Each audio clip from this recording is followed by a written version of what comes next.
I'm excited to welcome our first speaker, Hunt-Isaak, who is a Xarray community developer at EarthMover. He'll be talking about Xarray for biology. Take it away. Cool. All right, thanks so much. Can you all hear me? Yes, this is clearly loud.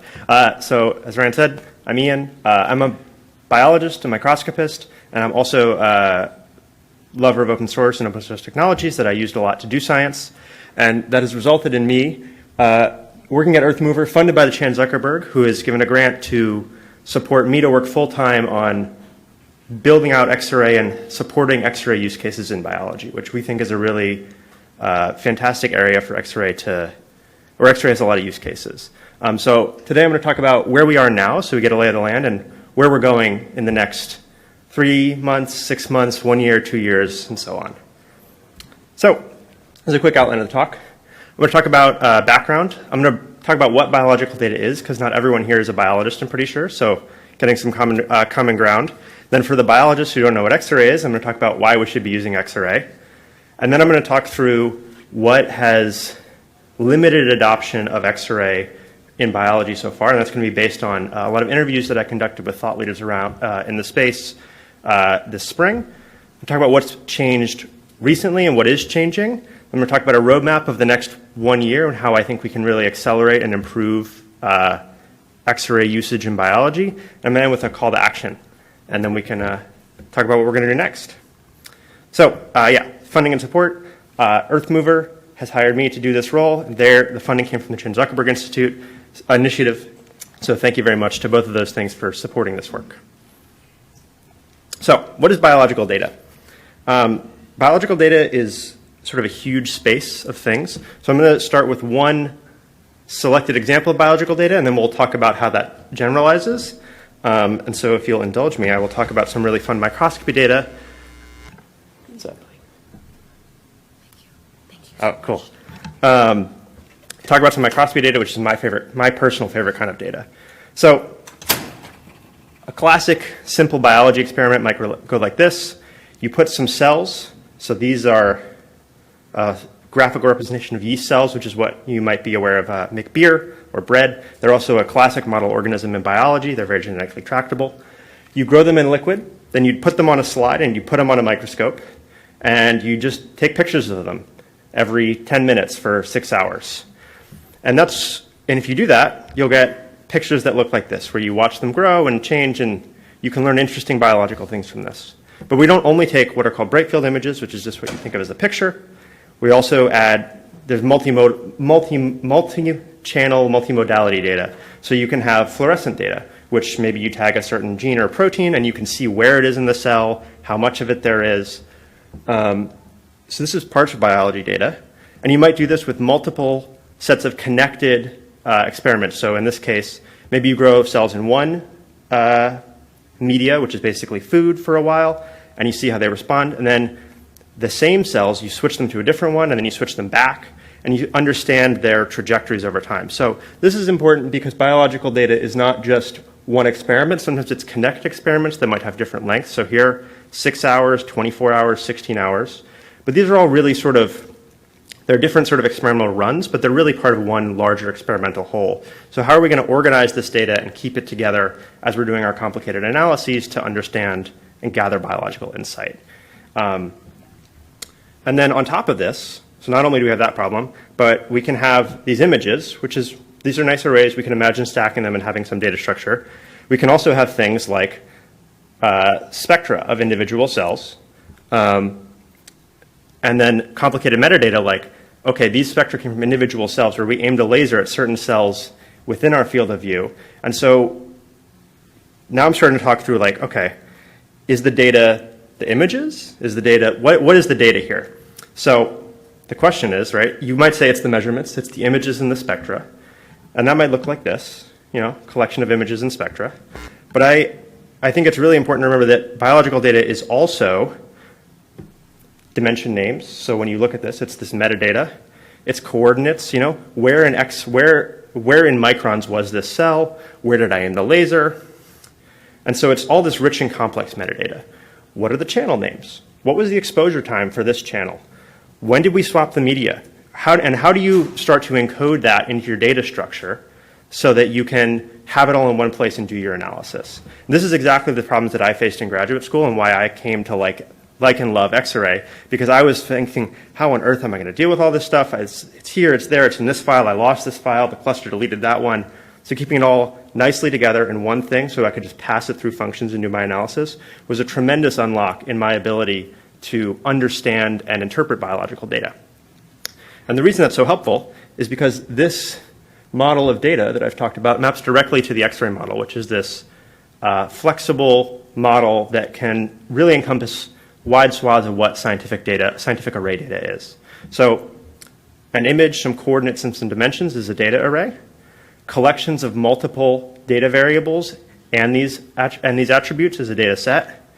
And then, like in the experiment I was talking about earlier, where maybe you have multiple sort of replicates, but are different, so they don't align perfectly, collections of those map onto an Xarray data tree. So Xarray has these levels of organization that map onto every level of our biological data organization, which allows us to speed up doing our experiments. So my microscopy data that I did in grad school is not the only kind of biology data. There are lots. For example, genome contact, all huge fields, genomics, bioinformatics, huge fields.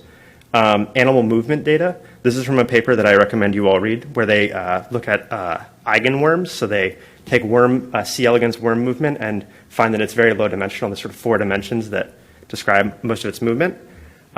It's also biology is not just small images like mine. It is also, oh God, huge images. So this is an image. I actually don't know what this is of, but it's a huge biological image. And if you zoom out, you can start seeing it's this huge thing. And as we zoom in and out, this very clever online website will change the resolution level. So this is a multi-scale image. So we need to be able to encode biological data. We not only need to be able to encode images that are all the same size, but multiple resolutions of the same data set. And we need to be able to work with all this in a convenient, helpful way. And then also, all of these other types of data, and there's far more that I haven't mentioned, because I like the sets of 3 on the slide, and so I left off proteins and all these other things. So what do we need to work with these data sets? We need an array library, a data library, that's aware of dimension, coordinates, metadata. It has data structures to hold multiple of these arrays. Potentially there's, like with the multi-scale imaging, potentially there's conflicting. The x-axis can have multiple scales in that multi-scale image. It's flexible enough to work with multiple kinds of data, in my example. And we need to be able to leverage the sort of metadata and coordinates for computation. It should just, ideally the tool should get out of our way and allow us to express our scientific ideas. And so, and support for lazy arrays, because sometimes things are really big, you need to get out of memory. So biologists are not the only ones who need this. We're not the first people to have these problems. The geoscience community also needed this. And it's more than just the geoscience community, but the geoscience community plus has created this amazing tool called Xarray that meets all these needs. So what is Xarray, for those of you who don't know, and why should we be using it? So I think we've all probably had this experience maybe working with biological data where you have some array and it's there's many coordinates and you're like, which one is the channels? I don't know. Or you see some code that looks like this and you have to write your own indexing selecting code and then what is access to? Where am I taking the max over here? And the solution is an Xarray data array, which has this really beautiful in-notebook representation that when you look at it, you can immediately understand what's going on. So when you pick up a paper that someone else wrote and they say, here's my Jupyter notebook, you can go look at it and you can understand it. You don't have to like parse through all the code. You can look at it and immediately understand, okay, there are 3 channels. There's bright field, GFP, and DS-Red. I understand that. And then because Xarray has access to all these things, you can express really powerful operations like you can say, I want the time point that corresponds to 30.5 minutes. I want field of view 1. I want the GFP channel, and I want to take the max over Z, which is a really beautiful and expressive way that's readable and easy for you to use to understand this. You can also, like I was saying, you can combine these into a data set. So here I have a classic thing would be you have your images, and then you have your cell labels, so a segmentation mask, which has a different but compatible shape with your images. And so this is really nice because now you can pass this one object through all of your analysis functions and all of your stuff stays together. You don't have to keep track of this variable and that variable and this variable. It's all nice. It's together. And Xarray has all these wonderful checks that says, oh, hey, your cell labels actually has not the same time amount as your images. That's a problem. So you can have these safety checks built in where you're not combining data in ways that should not be combined. So advantages of Xarray. We get these powerful semantic indexing operations. Xarray also has a lot of tools for data merging based on dimensional coordinates. I didn't show this, but there's built-in visualization where if you call like dot plot, it will do the right thing and label the axes correctly. And then there's these really powerful computational patterns, which honestly I didn't know about when I started using Xarray. I was so convinced by the indexing that I was like, I'm all in.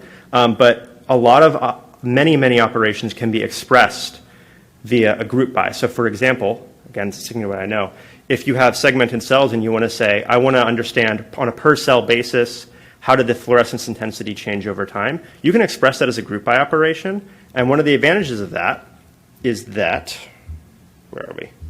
No, come back. Oh no. Okay, well, the point is, Xarray has put a lot of effort and a lot of thought into how do we make those operations work really well, just work, and work very fast. So if we use Xarray, we can benefit from all this pre-existing work that's been put in to developing these tools. And then Xarray also comes with some really nice easy I/O. There's all these tests in Xarray that if you have an Xarray data structure, you send it to disk, you can load it back and it will be exactly the same, which is super advantageous. And it lets you easily combine, instead of saving masks.mpy and images.mpy and metadata.mpy, it's all in one file. So you can just send it to someone as one nice thing.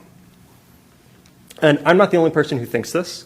There's many packages out here that are actually already supporting and using Xarray. So this one is a movement package where they use Xarray as their data structure to understand animal movement.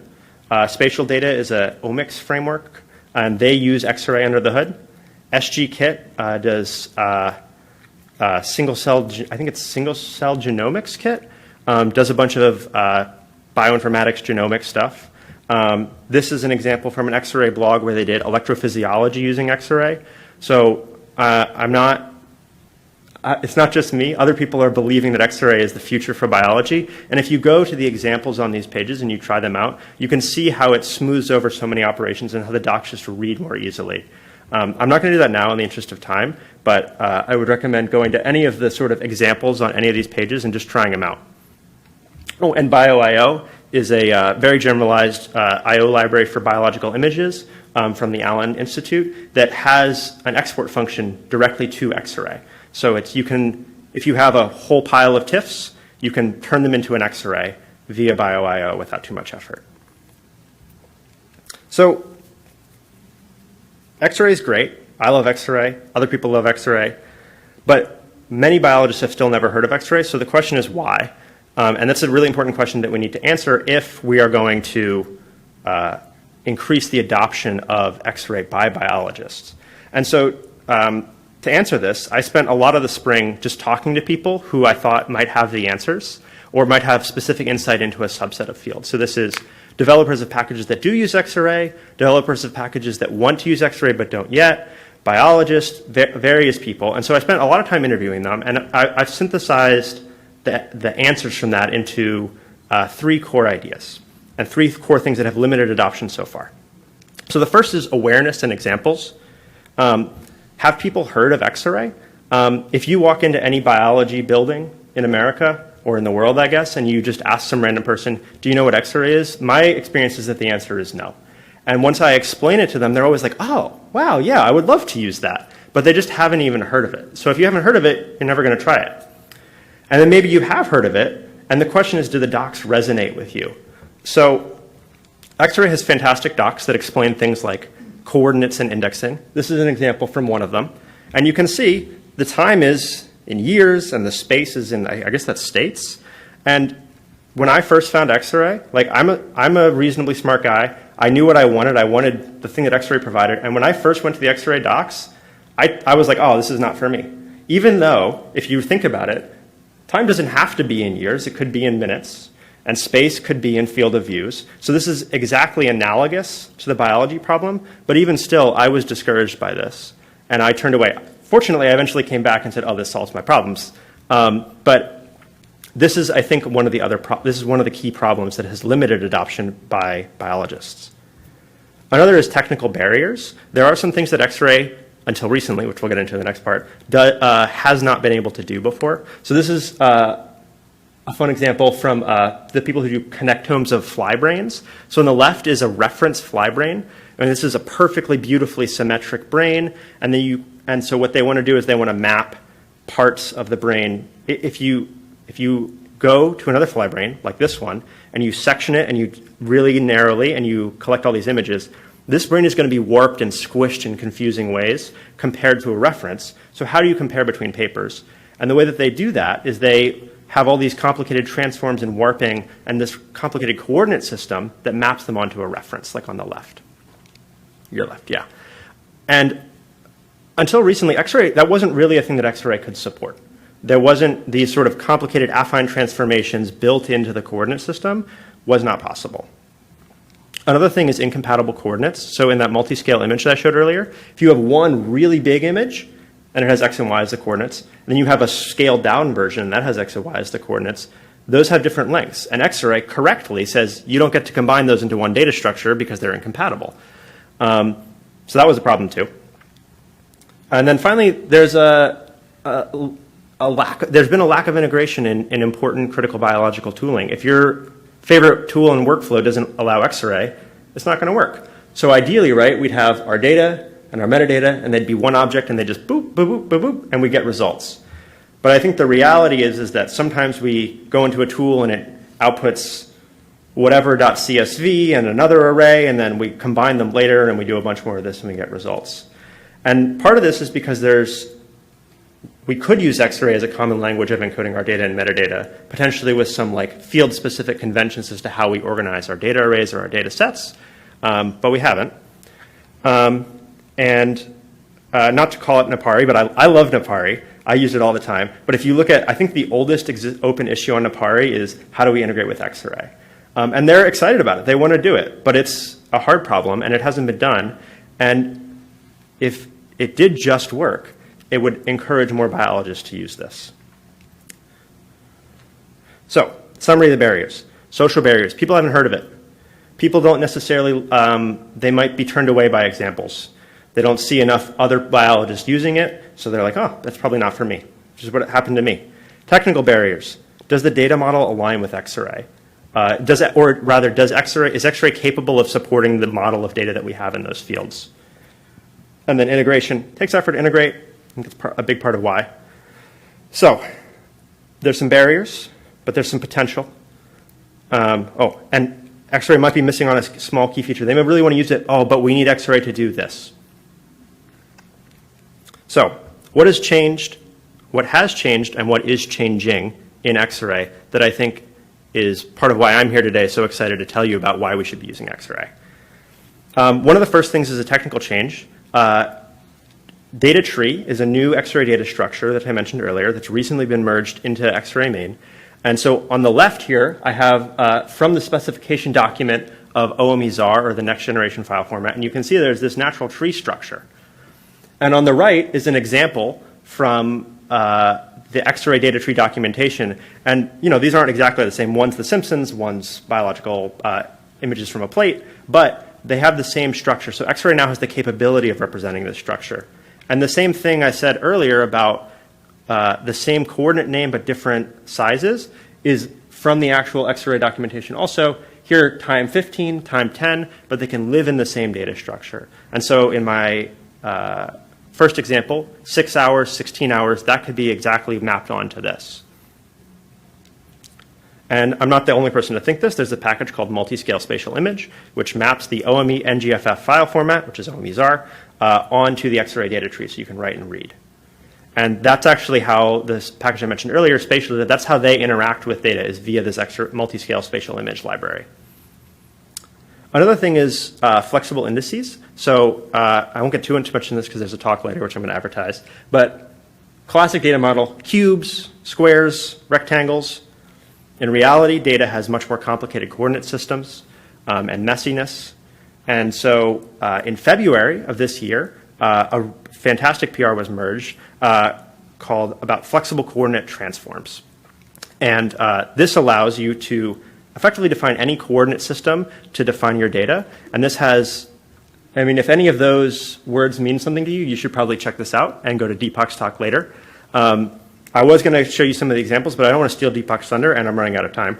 So I'm going to just advertise that if you stick around until 4:30 today, there's a talk where you can learn all about the sort of exciting power that this new indexing operations allow. And there's across multiple domains of biology where we have sort of complicated structure, internal structure to our data. This is an unbelievably powerful unlock.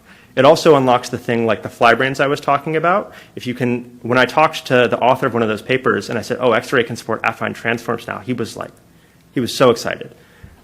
So there's a lot of potential here. And then finally, more and more packages are using Xarray. We're all here in this room talking about Xarray right now. And the Xarray developers have made a concerted effort to support biological use cases. I got hired. I'm here doing this today because of them. Integration, people are trying. This is a Zulip thread from Napari. They're here for it. I'm here to help. So where are we going? Roadmap. In the next 3 months, I'm focusing on biological examples of documentation. There's all these wonderful group by examples from geosciences. I want to translate them to biological examples so that we can it's just no one else has to do the mental translation. Over the next 6 months, I want to focus on continuing that work, gathering feedback from users that we collect, better support in existing softwares. And over the next 1 year, I hope that we start finding users from biology. They give feedback that improves Xarray, and we can grow stronger together. We're going to have Xarray blog posts, hopefully, of communities saying, here's how I integrated Xarray in my workflow. And then we're going to have a SciPy 2026 talk called Amazing Progress in Biology Applications of Xarray, or something better that we can workshop over the next year. And so I want to end with a call to action. I think we're stronger together if we work on this. And I think Xarray has a huge potential for biologists. But I also want to admit that I'm not the only person with a brain in the room. And you might think that I'm wrong and Xarray doesn't work for such and such reasons. And I want you to tell me why, if you think that's the case, because I think that will be really instructive of what Xarray could do, where it could improve. I want people to implement examples, just simple examples. How do I get my data into Xarray? How do I do blank operation? I'm going to be at the sprint, so come talk to me at the sprint if you want to do that. Integrate and use Xarray in your package. I think that's a fantastic thing if you're a biological package developer. Happy to help. It's kind of my job. Also at the sprint and after. And we need to connect biological domain experts with Xarray experts to implement these changes. And then finally, I want you to get help. As part of this role from the grant, I host biweekly office hours at 2 different times so that you can always come. And I also offer, you can book one-on-one time with me to talk about Xarray for your application. And the links for that are on this website or via this QR code. And that's what I got, and hopefully I'm on time.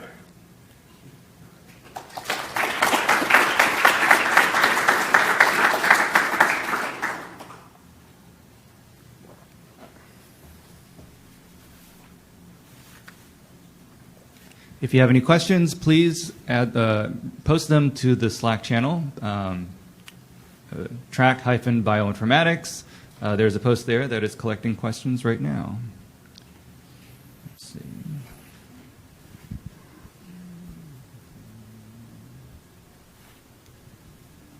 All right. First question from Eric Ma. Biological sequence data are often ragged. What are your recommendations for storage of this data in an Xarray dataset, especially if we do not want to impose an upper bound on the coordinates? If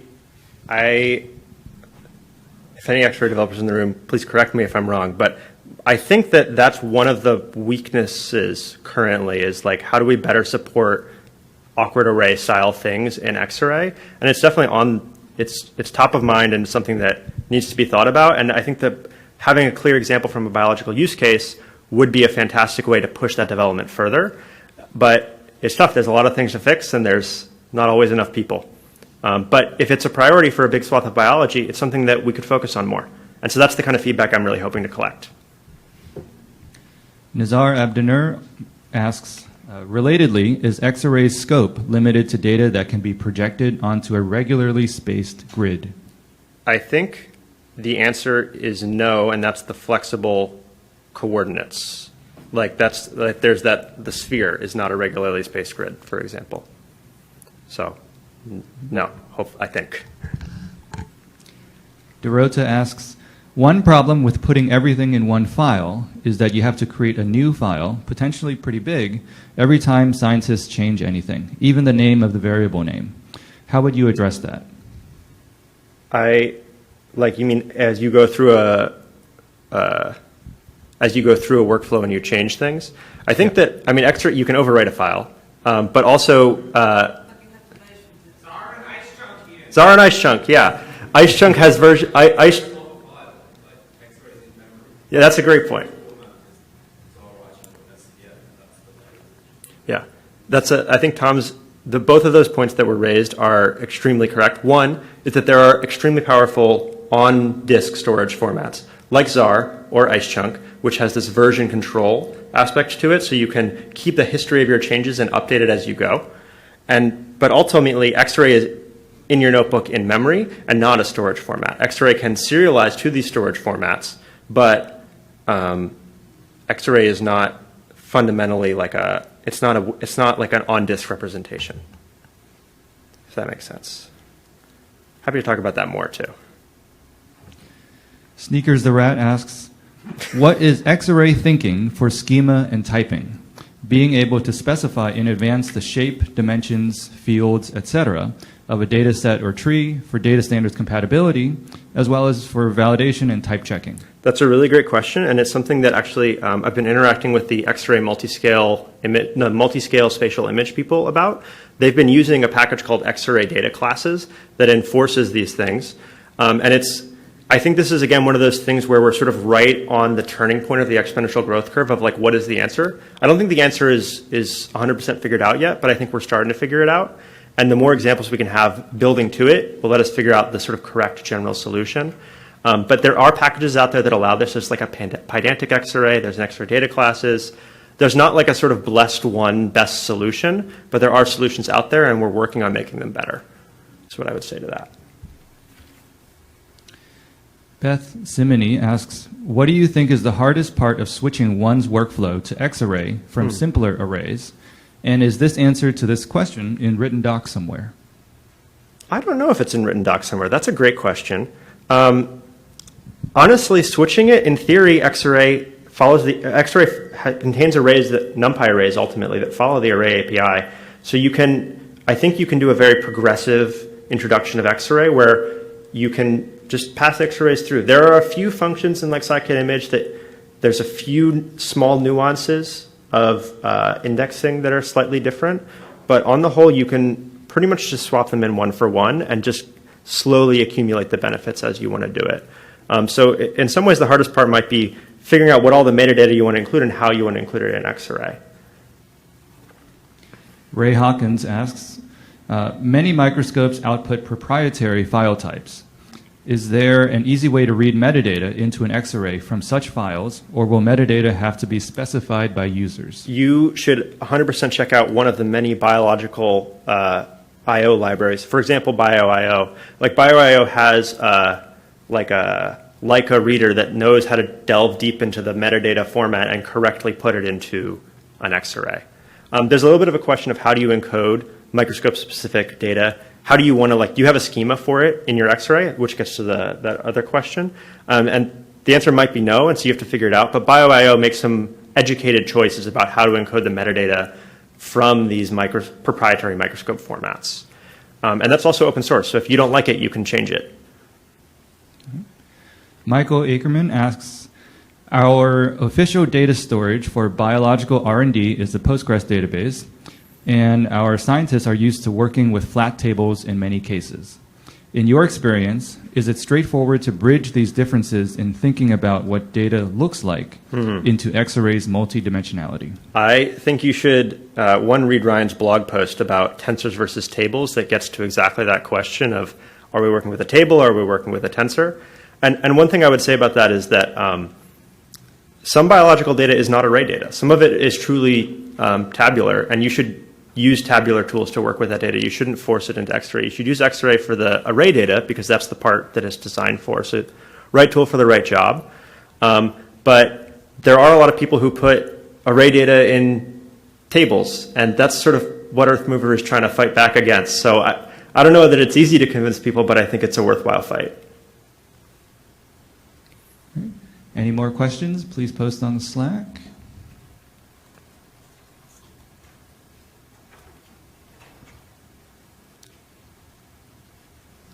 I don't see anyone typing, so with that, please give a round of applause to our speaker.